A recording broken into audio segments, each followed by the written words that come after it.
Okay, so you're ready to get started with Desire to Learn, but you need a place to go in and a class where you can start building your content.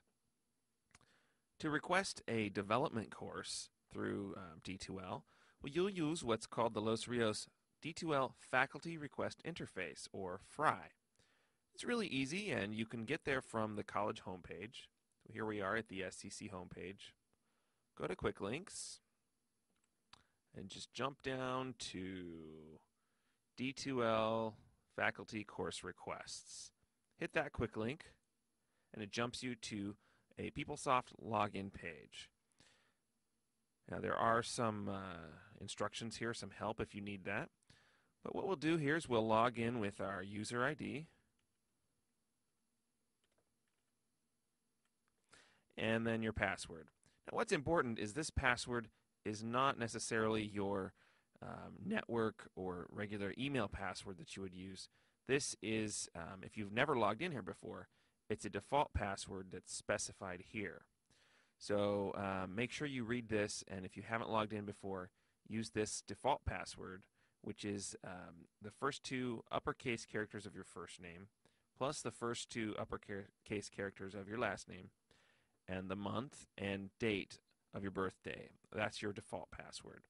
If you forget your password or that doesn't work for some reason, use the Forgot Password link here, and it will help you reset it to the default, and then you'll be able to log in.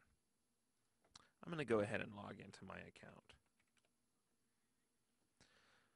Now you see the Los Rios Employee Online Access. You may not have some of these same links that I do because I'm a coordinator, but you'll certainly have this D2L Faculty Requests and D2L Development Course Requests link. Since we're going to make a development course request, that's the place where we're going to have an empty course that we can just build and use and put our content into. Students will never be connected to that development course. We're going to click on that link. Here you'll see a page with your name and ID number. This is a very simple process. What you'll do is you'll come under college and choose your college, and then you can enter a course name.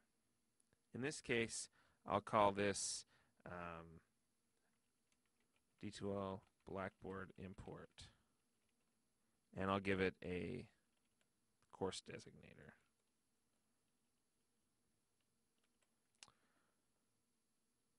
If I want to add another course, I can simply click this plus button, and what that does is gives me the option to create another development course.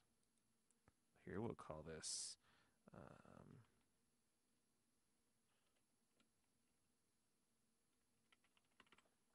you can name this anything you want to.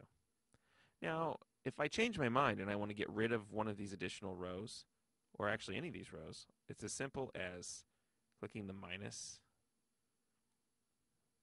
saying OK when the dialog comes up, and now I'm back to my original one.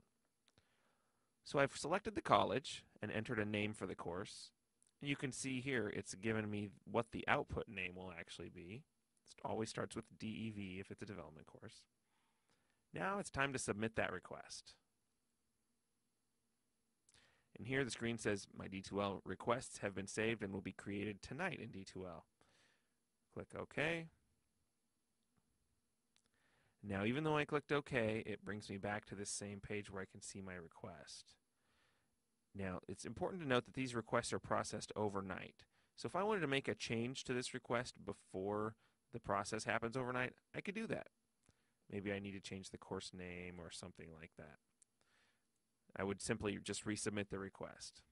Once the course is created, when I log back in here, there will be a Y for yes under this Site Created column right here. And I won't be able to modify the name of the course anymore. So again, log in from the SCC homepage, jump to the quick link for D2L faculty requests, log in through the PeopleSoft interface, click the development course request link, and simply create your course.